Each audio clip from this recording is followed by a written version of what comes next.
Assalamualaikum warahmatullahi wabarakatuh. Mata kuliah biopsikologi yang diampu oleh Bapak Imaduddin MA. Kami dari jurusan Psikologi Islam UIN Antasari Banjarmasin. Selamat menyaksikan.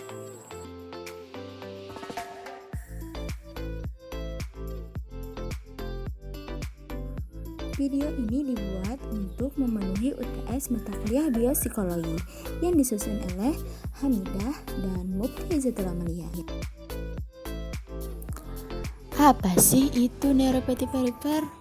Neuropati perifer adalah kerusakan pada saraf perifer yang sering menyebabkan gejala kelemahan, mati rasa dan nyeri, dan biasanya di tangan dan kaki. Hal ini dapat memengaruhi bagian lain dari tubuh. Neuropati perifer dapat terjadi akibat cedera traumatis, infeksi, masalah metabolisme, faktor keturunan, dan paparan toksin. Salah satu penyebab paling umum adalah diabetes mellitus. Selanjutnya, faktor-faktor risiko.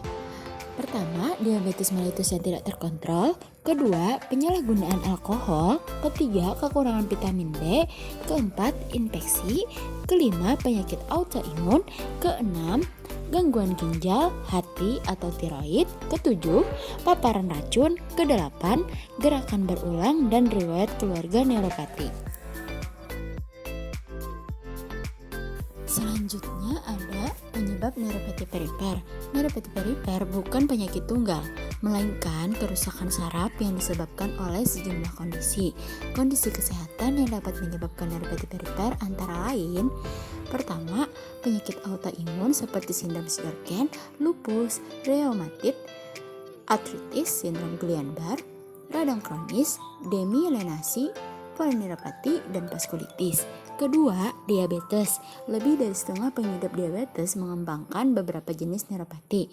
Ketiga, infeksi, baik oleh virus atau bakteri seperti penyakit Lyme, herpes zoster, hepatitis B dan C, kusta, difteri, dan HIV.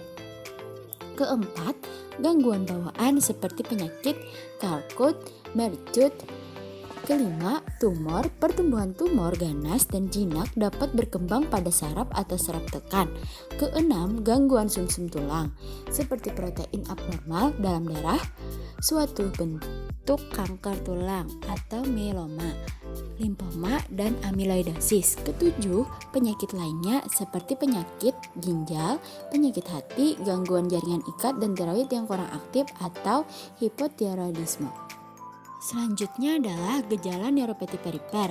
Tanda dan gejala neuropati perifer termasuk mati rasa yang dialami secara bertahap, rasa tusukan atau kesemutan di kaki atau tangan yang dapat menyebar ke atas ke kaki dan tangan, rasa berdenyut, beku atau rasa sakit terbakar, sensitivitas ekstrim ketika disentuh, kurang koordinasi dan sering terjatuh, kelemahan otot atau kelumpuhan jika saraf motorik terpengaruh. Jika saraf otonom yang terganggu, tanda dan gejala dapat berupa intoleransi panas dan perubahan keringat, masalah kandung kemih dan pencernaan, serta perubahan tekanan darah yang menyebabkan pusing atau kepala terasa ringan.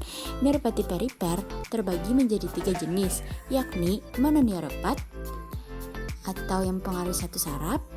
Yang kedua, multiple mononeuropati atau kerusakan terjadi pada 2 atau lebih saraf di area yang berbeda.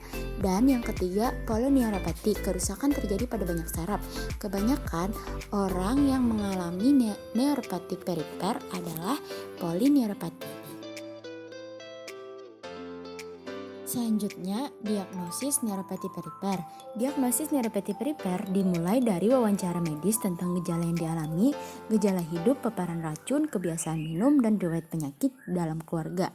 Setelah itu, dokter akan melakukan pemeriksaan fisik berupa pemeriksaan neurologis dengan memeriksa refleks, tonus, dan kekuatan otot, kemampuan sensorik, serta fungsi koordinasi. Untuk memastikan diagnosis, dokter juga menganjurkan pemeriksaan penunjang seperti tes darah guna mendeteksi kekurangan vitamin, diabetes, sistem imun yang abnormal, dan indikasi kondisi lain yang dapat menyebabkan neuropati perifer.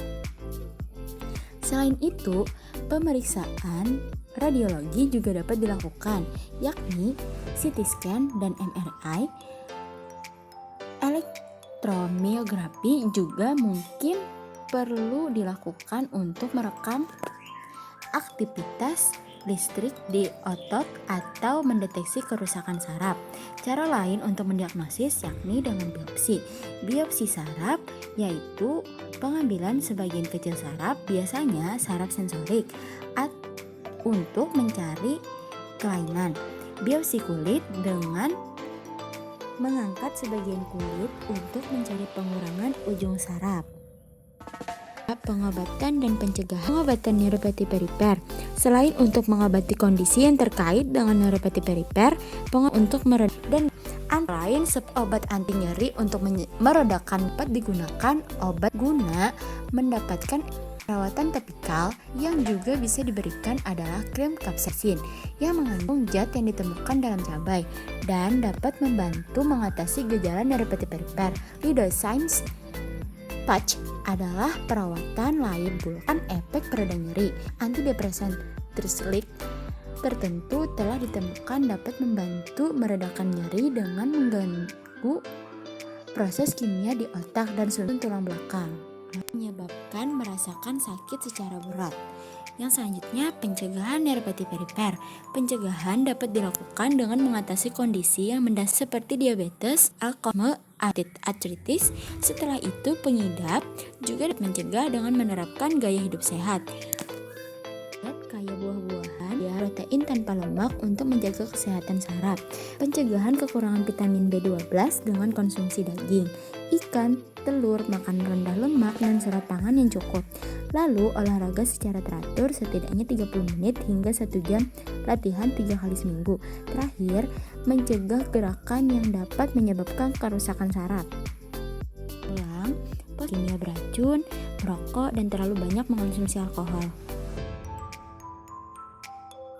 Mungkin hanya itu, salah hilap mohon maaf. Taufiq wal hidayah. Assalamualaikum warahmatullahi wabarakatuh.